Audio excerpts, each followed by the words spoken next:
Hi and welcome to my new channel on YouTube.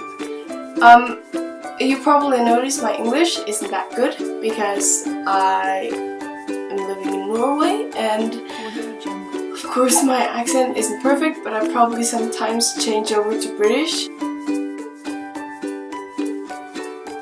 My name is Andrea and I am 16 years old and I live in the south part of Norway. And so I really enjoy singing, reading, drawing, being with my friends, and just hang out, do something, or maybe watch a series, maybe a bit too much.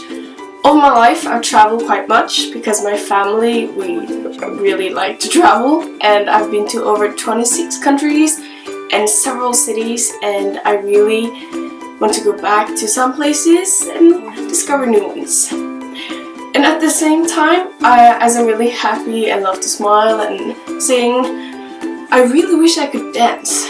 I suck at dancing. It's like the worst thing. I feel so uncomfortable with dancing in public, so I can't remember the last time I did it.